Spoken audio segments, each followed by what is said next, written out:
Good morning, എല്ലാവർക്കും സ്വാഗതം. നമ്മൾ സമാന്തര ശ്രേണിയാണ് പറഞ്ഞു വരുന്നത്. അപ്പോൾ 4 ക്ലാസ് നമ്മൾ എടുത്തിട്ടുണ്ട്. അതിൻ്റെ ആ 4 ക്ലാസ്സും കാണാതെയാണ് ഈ ഒരു ക്ലാസ് കാണുന്നതെങ്കിൽ നിർബന്ധമായി ആദ്യത്തെ 4 പാർട്ട് കാണുക. അതിനുശേഷം മാത്രം ഈ ഒരു പാർട്ട് കാണുക. ഇത് കാണുമ്പോൾ എൻ്റെ ക്ലാസ് കേൾക്കുമ്പോൾ എന്തെങ്കിലും ഒരു സംശയം, ഡൗട്ട് നിങ്ങൾക്ക് ഉണ്ടാവുകയാണെങ്കിൽ അത് ക്ലാരിഫൈ ചെയ്യാൻ വേണ്ടി യൂട്യൂബിൽ കമൻറ്റ് ചെയ്യാം. അതിന് പുറമെ ഞങ്ങളൊരു വാട്സപ്പ് ഗ്രൂപ്പ് ഉണ്ട്. ആ വാട്സപ്പ് ഗ്രൂപ്പിൻ്റെ ലിങ്ക് ഡിസ്ക്രിപ്ഷനിലും കമൻറ്റ് ബോക്സിലും കൊടുക്കുന്നുണ്ട്. അപ്പോൾ വേണ്ടവർക്ക് ആ വാട്സപ്പ് ഗ്രൂപ്പിലേക്ക് ജോയിൻ ചെയ്തിട്ടും സംശയങ്ങളും കാര്യങ്ങളൊക്കെ ക്ലാരിഫൈ ചെയ്യാവുന്നതാണ്. അപ്പോൾ നമ്മൾ ഇതുവരെ പറഞ്ഞു വെച്ച ഒരുപാട് കാര്യങ്ങളുണ്ട്. ഇന്നലെ കഴിഞ്ഞ ക്ലാസ്സിൽ പറഞ്ഞത് ഒരു സമാന്തര ശ്രേണിയുടെ തുക എങ്ങനെ കാണും എന്നാണ്. അത് ഏകദേശം കുട്ടികൾ പഠിച്ചിട്ടുണ്ട്. ഒരുപാട് കുട്ടികളൊക്കെ സംശയം ചോദിച്ചിട്ടുണ്ട്. എല്ലാവർക്കും മറുപടി കൊടുക്കുകയും ചെയ്തിട്ടുണ്ട്. അപ്പോൾ ഇന്ന് നമ്മൾ പഠിക്കാൻ പോകുന്നത് വളരെ പ്രധാനപ്പെട്ട മറ്റൊരു കാര്യമാണ്. ഏകദേശം ഇന്നോ നാളെയോ കൊണ്ട് നമുക്ക് ഈ ഒരു ചാപ്റ്റർ ക്ലോസ് ചെയ്യണം. അവസാന പാർട്ടാണ് ഈ ചാപ്റ്ററിലെ. ഞാൻ പറഞ്ഞല്ലോ, വളരെ വളരെ ഇമ്പോർട്ടൻ്റ് ആയ ഒരു ചാപ്റ്ററാണ് നമ്മൾ പഠിച്ചുകൊണ്ടിരിക്കുന്നത്. അപ്പോൾ നമ്മൾ ഇന്ന് പറയാൻ പോകുന്നത് ഒരു സമാന്തര ശ്രേണിയുടെ തുകയുടെ ബീജഗണിതം എന്ന് പറഞ്ഞാൽ സിമ്പിളാണ്. നമ്മൾ ഒരു സമാന്തര ശ്രേണിയുടെ ബീജഗണിതം എങ്ങനെ എഴുതുക എന്ന് നമ്മൾ പഠിച്ചിട്ടുണ്ട് അല്ലെ. a+n-1 d എഴുതിയിട്ട് ചെയ്യുന്ന നമുക്കറിയാം. ഒരു സമാന്തര ശ്രേണിയുടെ ബീജഗണിതം എഴുതുന്ന അറിയാം.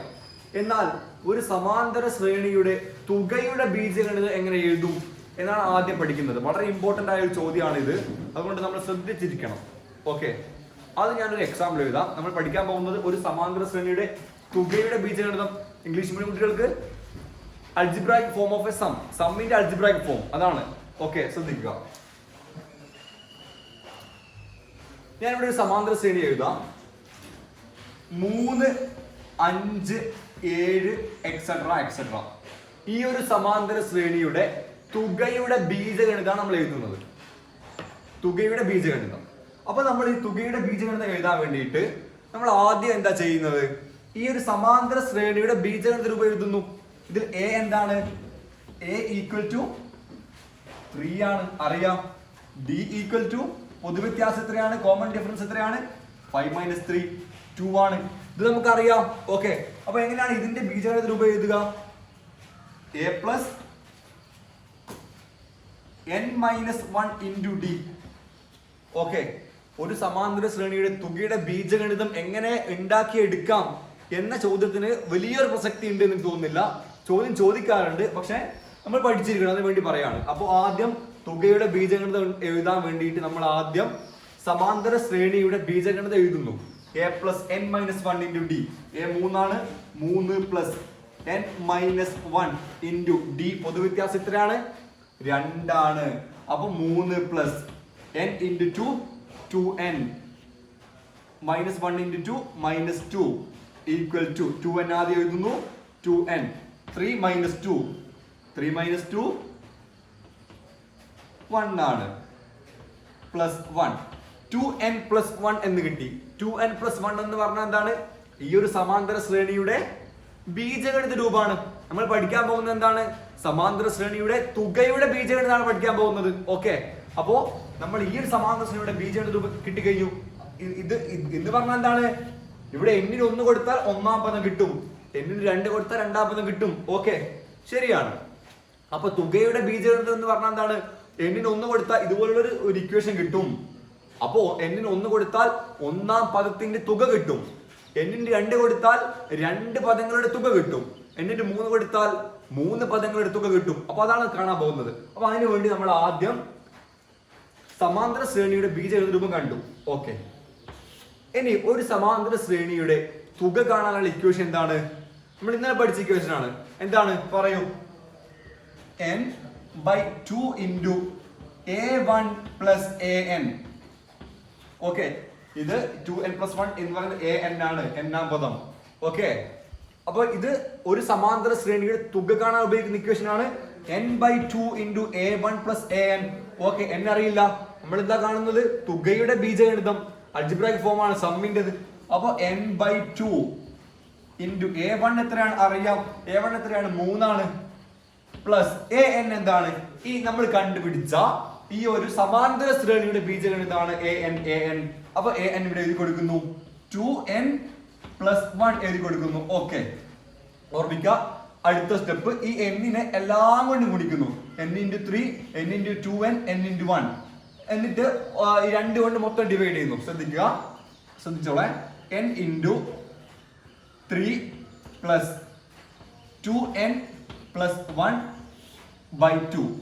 ഓക്കെ ഓക്കെ, ഒന്ന് ശ്രദ്ധിച്ചോ, ഒന്നും ചെയ്തിട്ടില്ല. ഈ n-നെ 3 കൊണ്ടും 2n കൊണ്ടും 1 കൊണ്ട് ഗുണിക്കുന്നു, മൊത്തം 2 കൊണ്ട് ഡിവൈഡ് ചെയ്യുന്നു. ഓക്കെ, മനസ്സിലായില്ലേ? അപ്പൊ ഞാൻ ഇവിടെ മയക്കാണ്. അപ്പൊ ചോദ്യം മറന്നു പോയത് 3, 5, 7 ആണ്. 3, 5, 7 നമ്മൾ ചോദ്യം എഴുതി കേട്ടോ, മറന്നു പോകുന്നത്. അപ്പോ ഇവിടെ എത്തി n into 3 plus 2n plus 1/2. Okay, ബ്രാക്കറ്റിന് ഇമ്പോർട്ടന്റ് ഉണ്ട്. അപ്പൊ n ഇൻറ്റു 3 എന്ന് പറഞ്ഞാൽ എന്താണ്? 3n ആണ്. ഇതിന്റെ ബാക്കിയാണ് ഇത്. n into 3 3n. Okay, plus n into 2n എന്ന് പറഞ്ഞാൽ എന്താണ്? n ഇൻറ്റു 2n 3n അല്ല, n ഇൻറ്റു 2n എന്ന് പറഞ്ഞാൽ 2n square. Ready? n into 3 3n, n into 2n 2n square ആണ്. Okay, plus 1 into n n ആണ്. Okay, by 2. Simple simple simple. ബോർഡിന് സ്ഥലം കുറവാണ് എഴുതി മായ്ച്ചു വെക്കുന്നത്. അപ്പോൾ നിങ്ങൾക്ക് മനസ്സിലാകുന്ന നോട്ട് ചെയ്യണേ.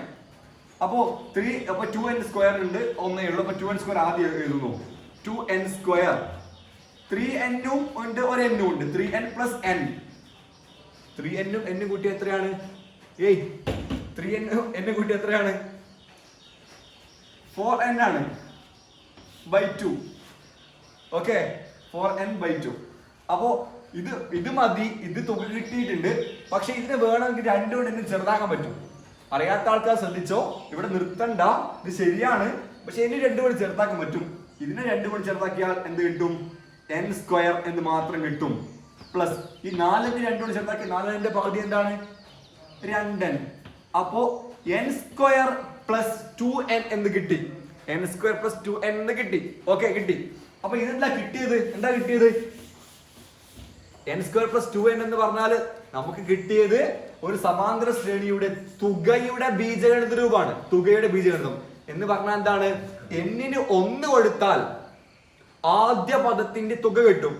n-ന് 2 കൊടുത്താൽ ആദ്യത്തെ 2 പദങ്ങളുടെ തുക കിട്ടും. രണ്ടാം പദമല്ല, ആദ്യത്തെ 2 പദങ്ങളുടെ തുക കിട്ടും. സപ്പോസ് n-ന് 3 കൊടുത്താലോ ആദ്യത്തെ 3 പദങ്ങളുടെ തുക കിട്ടും. മൂന്നാം പദമല്ല. മൂന്നാം പദം കാണണമെങ്കിൽ സമാന്തര ശ്രേണിയുടെ ബീജഗണിതാണെങ്കിൽ n-ന് 3 കൊടുത്താൽ മൂന്നാമത്തെ പദം കിട്ടും. അപ്പൊ തുക, ഇത് കിട്ടിയത് തുകയുടെ അൾജിബ്രായിക് ഫോം ആണ്. ഓക്കെ, അപ്പൊ നമുക്ക് കൊടുത്തു നോക്കാം. ഇതാണ് നമ്മളെ സമാന്തര ശ്രേണി. ഇതിന്റെ ആദ്യ പദത്തിന്റെ തുക എത്രയാണ്? 3 ആണ്. ഓക്കെ, രണ്ടാം പദത്തിന്റെ തുക എത്രയാണ്? 3ഉം 5ഉം 8 ആണ്. മൂന്നാം പദത്തിന്റെ തുക എത്രയാണ്? 3ഉം 5ഉം 7ഉം എത്രയാണ്? 15 ആണ്. അപ്പൊ നമ്മൾ ചെയ്യേണ്ടത് n-ന് 1 കൊടുത്തു നോക്കാം. ഓക്കെ, n നമ്മുടെ ഇക്വേഷൻ എന്താണ്? തുകയുടെ ബീജഗണിതം n സ്ക്വയർ പ്ലസ് 2n എന്നാണ്. റെഡി? അപ്പൊ n-ന് 1 കൊടുക്കുന്നു. n equal to 1. n 1 കൊടുക്കുന്നു. അപ്പൊ ഇക്വേഷൻ എന്താവും? Equal to 1 square plus 2 into 1 സമം 1 പ്ലസ് 2 സമം 3 എന്ന് കിട്ടി. ഓക്കെ, 3 എന്ന് കിട്ടി. ഒന്നാം പദവും ഒന്നാം പദത്തിന്റെ തുകയൊക്കെ സെയിം ആയിരിക്കും. അപ്പൊ 3 എന്ന് കിട്ടി. മനസ്സിലായില്ലേ? ഇനി n 2 കൊടുക്കാം. n equal 2. 2 കൊടുത്താൽ എന്താ കിട്ടുക? ആദ്യത്തെ 2 പദങ്ങളുടെ തുകയാണ് കിട്ടുക. അല്ലാതെ രണ്ടാം പദം അല്ലേ, മാറിപ്പോകാൻ പാടില്ല. n 2 കൊടുത്തു. അപ്പൊ എന്താ ഇക്വേഷൻ ഉണ്ടാവും? 2 സ്ക്വയർ പ്ലസ് 2 ഇൻറ്റു 2. എന്നുള്ള സ്ഥലത്തൊക്കെ 2 കൊടുക്കാം. 2 ഇൻറ്റു 2 സമം 2 സ്ക്വയർ എന്ന് പറഞ്ഞാൽ എന്താണ്? 4 പ്ലസ് 2 ഇൻറ്റു 2 4 ഈക്വൽ ടു 8. 8 എന്ന് പറഞ്ഞാൽ എന്താണ്? രണ്ടാമത്തെ പദമല്ല, ആദ്യ പദവും രണ്ടാമത്തെ പദവും കൂട്ടിയാൽ കിട്ടുന്നതാണ് 8. ഓക്കെ, 8 രണ്ടാമത്തെ പദമാണോ? അല്ല. അപ്പൊ രണ്ടാമത് കിട്ടാൻ എന്ത് ചെയ്യണം? ഈ 8-ൽ നിന്ന് ആദ്യത്തെ പദം കുറക്കണം. 8 മൈനസ് 3 സമം 5 എന്ന് കിട്ടും. അപ്പൊ 5 രണ്ടാം പദം കിട്ടി. മനസ്സിലായില്ലേ? ഒന്നുകൂടി പറയാം, പ്രശ്നമില്ല. ഇതാണ് നമ്മൾ ഒരു സമാന്തര ശ്രേണിയുടെ തുകയുടെ ബീജഗണിതം കാണാൻ നമ്മൾ ഉപയോഗിച്ച ഇക്വേഷൻ ആണ് n സ്ക്വയർ പ്ലസ്. നമ്മൾ ഈ ഒരു സമാന്തര ശ്രേണിയുടെ തുക നമുക്ക് കാണാൻ നമുക്ക് ഇക്വേഷൻ ആണ് n square plus 2n. Okay, അതിൽ n-ന് 1 കൊടുത്താൽ ആദ്യ പദത്തിന്റെ തുക കിട്ടും. ഓക്കെ, n-ന് 2 കൊടുത്താലോ 2 പദങ്ങളുടെ തുക കിട്ടും. മനസ്സിലായില്ലേ? എന്റെ ചോദ്യം വേണോ? ഒരു ചോദ്യം നിങ്ങൾക്ക് ചെയ്യാം. ഒരു ഹോംവർക്ക് ആണ്, എഴുതിയെടുക്കാം.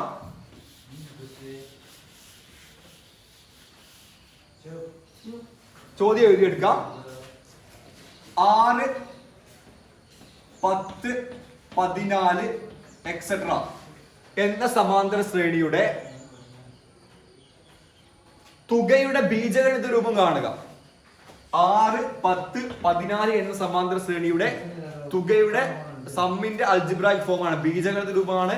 ഇംഗ്ലീഷ് മീഡിയം കുട്ടികൾ കേൾക്കുന്നുണ്ടെങ്കിൽ ബീജഗണിത രൂപം നിങ്ങൾക്ക് കേട്ട് പരിചയമില്ലാത്ത വാക്കാണ്. അൽജിബ്രായിക് ഫോം എന്നാണ് പറയാ, ഇക്വേഷൻ എന്ന് പറയും. ഓക്കെ, അപ്പൊ 6, 10, 14 എന്ന സമാന്തര ശ്രേണിയുടെ തുകയുടെ ബീജഗണിത രൂപം കാണുക. ഇതാണ് ചോദ്യം, ഹോംവർക്ക് നമ്പർ 1.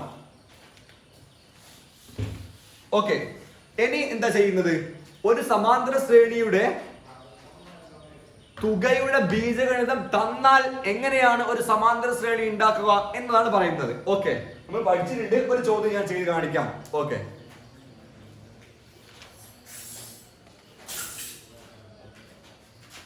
(2n² + n) ചോദ്യം ഇതെടുക്കാം.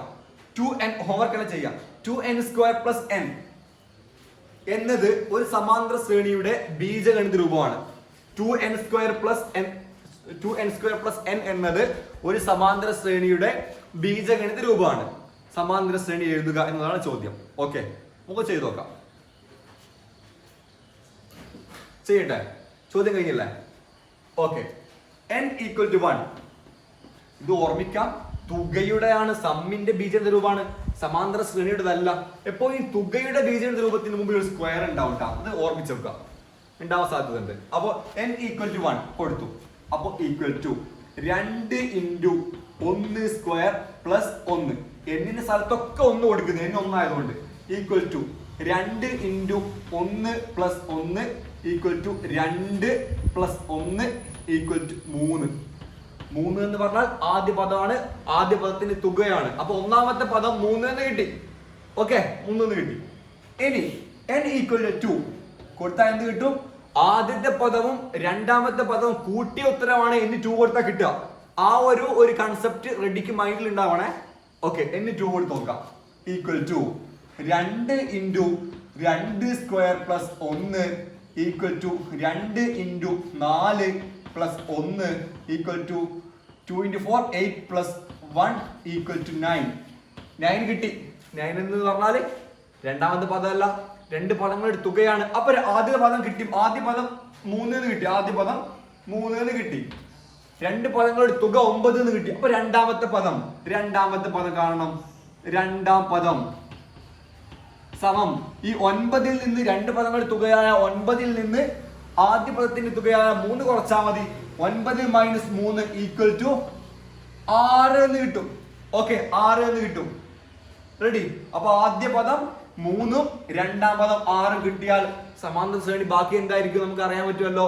3, 6, 9 എക്സെട്ര എന്ന സമാന്തര ശ്രേണിയുടെ തുകയുടെ സമ്മിന്റെ അൽജിബ്രായിക് ഫോമാണ്, ബീജഗണിത രൂപമാണ്, എന്നാം പദമാണ് എന്നൊക്കെ പറഞ്ഞാൽ ശരി തന്നെയാണ്. ഈ 2n² + n എന്ന് പറഞ്ഞാൽ മനസ്സിലായില്ലേ? ഓക്കെ, ഒന്നുകൂടി പറയാം.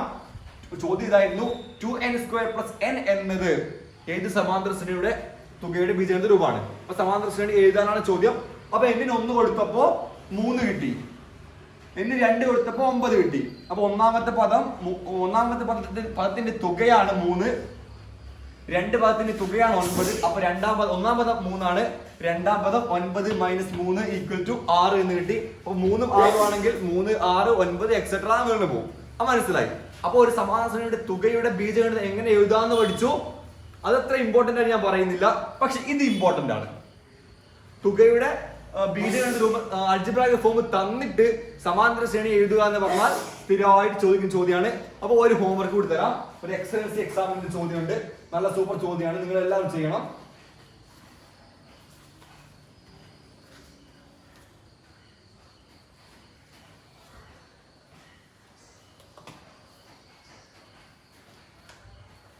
ചോദ്യം എഴുതാം, വേഗം എഴുതിക്കോളൂ. ഒരു സമാന്തര ശ്രേണിയുടെ n പദങ്ങളുടെ തുക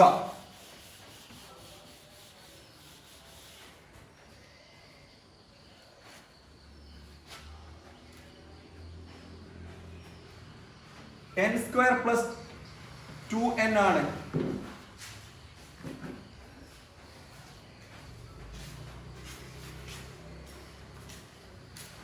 ഒരു സമാന്തര ശ്രേണിയുടെ തുകയുടെ ബീജഗണിത രൂപം n സ്ക്വയർ പ്ലസ് 2n ആണ്. ആദ്യ പദം എന്ത്, പൊതുവ്യത്യാസം എന്ത്?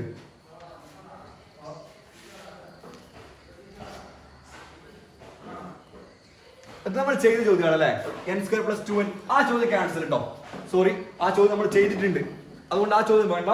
അത് നല്ല ചോദ്യമായിട്ട് പറഞ്ഞതാണ്. ഇപ്പൊ വേറെ ചോദ്യം തരാം.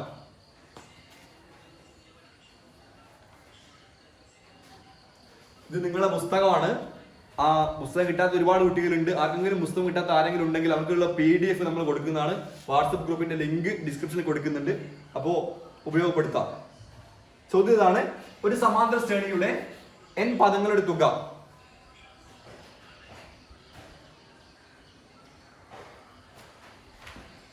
n സ്ക്വയർ മൈനസ് n ആണ്. 2n സ്ക്വയർ മൈനസ് n ആണ്.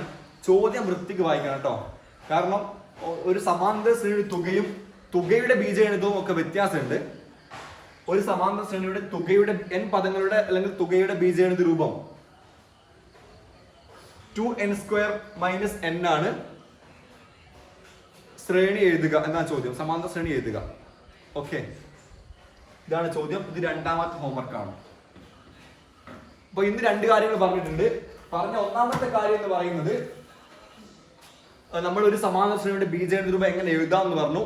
അതിലും വലിയ ഇമ്പോർട്ടന്റ് ആയ കാര്യമാണ് ഇപ്പം പറഞ്ഞത്.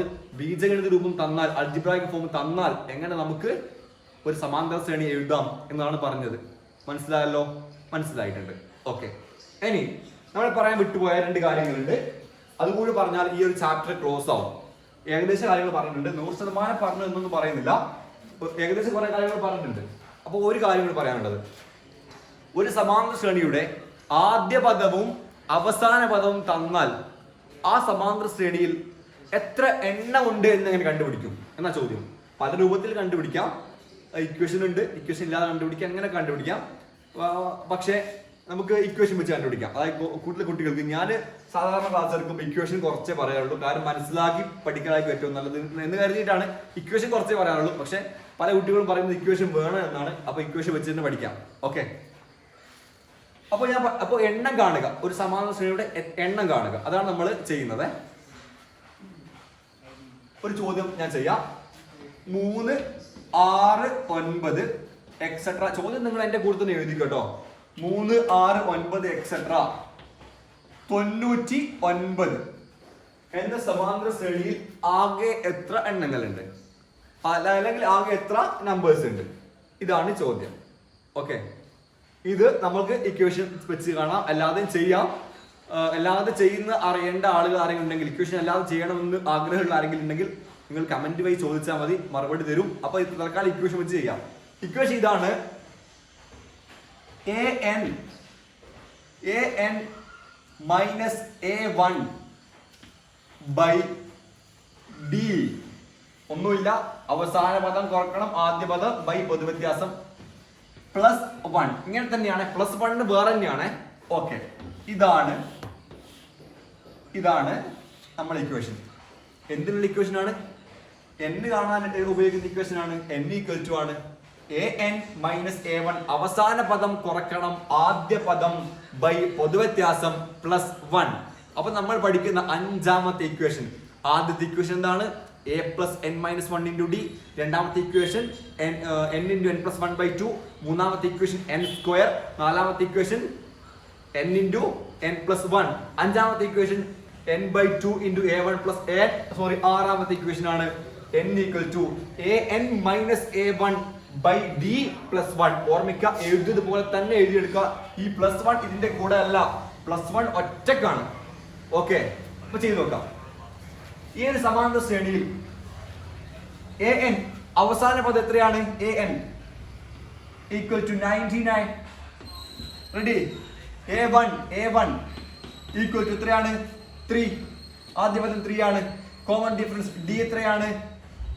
6 മൈനസ് 3 ആണ്. ഇതൊക്കെ അറിയാം, ഇതൊക്കെ നമുക്കറിയാം, എല്ലാം നമുക്കറിയാം, പഠിച്ചിട്ടുണ്ട്. ഓക്കെ, അപ്പൊ ചെയ്ത് നോക്കാം. an 99 minus a1 3 by common difference 3 plus 1 plus 1 ഓർമ്മിക്കണേ, മറന്നു പോകരുത്. അപ്പൊ 99 മൈനസ് 3 96/3 പ്ലസ് 1 പ്ലസ് 1 മാറിപ്പോയാൽ മൊത്തം മാറിപ്പോവും.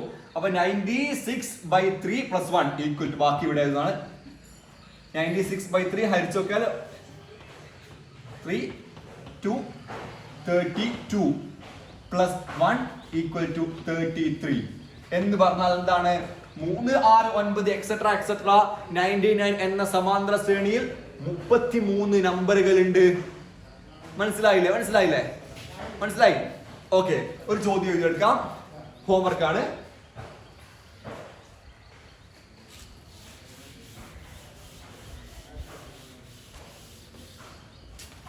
നാല് കൊണ്ട് ഹരിക്കാൻ പറ്റുന്ന എത്ര രണ്ടക്ക സംഖ്യകളുണ്ട്? How many 2-digit numbers are divisible by 4? 4 കൊണ്ട് ഹരിക്കാൻ പറ്റുന്ന എത്ര രണ്ടക്ക സംഖ്യകളുണ്ട്? എങ്ങനെ ചെയ്യാം? ഞാൻ ജസ്റ്റ് ഒരു സ്റ്റാർട്ടിങ് മാത്രം പറഞ്ഞുതരാം, ക്ലാസ് വൈൻഡപ്പ് ചെയ്യാൻ സമയമായിട്ടുണ്ട്. അപ്പൊ 4 കൊണ്ട് ഹരിക്കാൻ പറ്റുന്ന എത്ര രണ്ടക്ക സംഖ്യ ഉണ്ട് എന്നാണ്. അപ്പൊ 4 കൊണ്ട് ഹരിക്കാൻ പറ്റുന്ന ആദ്യത്തെ രണ്ടക്ക സംഖ്യ കാണണം. എത്രയാണ് 4 കൊണ്ട് ഹരിക്കാൻ പറ്റുന്ന ആദ്യത്തെ രണ്ടക്ക സംഖ്യ? എത്രയാണ്? 4 കൊണ്ട് ഹരിക്കാൻ പറ്റുന്ന ആദ്യത്തെ രണ്ടക്ക സംഖ്യ 12 ആണ് അല്ലെ? 12 ആണ്. ആദ്യത്തെ രണ്ടക്ക സംഖ്യ ഏതാണ്? 10 ആണ്. 10 4 കൊണ്ട് ഹരിക്കാൻ പറ്റൂല. 11 പറ്റുമോ? പറ്റൂല. 12 പറ്റുമോ? പറ്റും. അപ്പൊ ആദ്യത്തെ സംഖ്യ 12 ആണ്. അവസാന സംഖ്യ എത്രയാണ്? രണ്ടാം സംഖ്യ എത്രയാണ്? 16 ആയിരിക്കും. ഓക്കെ, അവസാന സംഖ്യ എത്രയായിരിക്കും? 80 പറ്റും, 84 പറ്റും, 88 പറ്റും, 92 പറ്റും, 96 പറ്റും. 100 താഴെയാണ് പറഞ്ഞത് രണ്ടക്ക. അപ്പൊ അവസാന സംഖ്യ 96 ആയിരിക്കും. ഇത് കിട്ടിക്കഴിഞ്ഞാൽ എണ്ണം കണ്ടുപിടിക്കാൻ നമുക്ക് അറിയാമല്ലോ. ഇക്വേഷൻ എന്താണ്? n equal to an minus a1 by common difference d plus 1. Plus 1 പിന്നെയും മാറ്റി പറയുന്നു.